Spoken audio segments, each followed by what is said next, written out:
جھانکا۔ نسرین کام کرتی دکھائی دے رہی تھی۔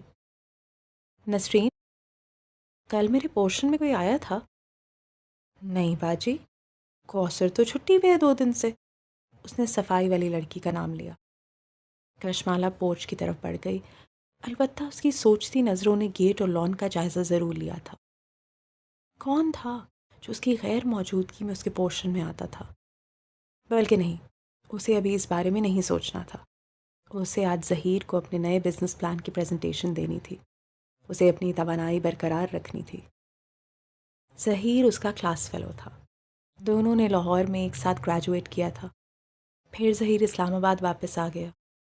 کرشمالا کے پاس آئیڈیاز تھے اور ہمیشہ سے ہوتے تھے، اور ظہیر کے پاس سرمایہ تھا جو کرشمالا کے پاس نہیں تھا۔ ابا بچپن میں ہی کہیں اللہ کو پیارے ہو گئے تھے۔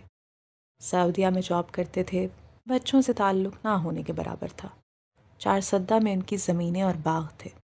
ابا کی وفات کے بعد بھی ماں نے کبھی نوکری نہیں کی، صرف حساب کتاب کیے، زمینوں اور ٹھیکوں کے رجسٹر سنبھالے، لیکن اپنے تینوں بچوں کو ایک اچھی زندگی اور اعلیٰ تعلیم فراہم کرتی۔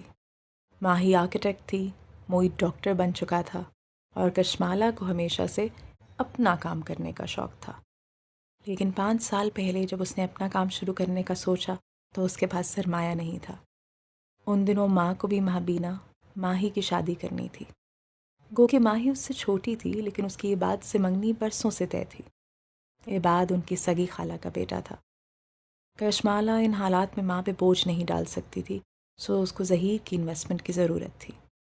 یوں 5 برس پہلے ظہیر اور اس نے مل کے ایک بزنس کی بنیاد رکھی۔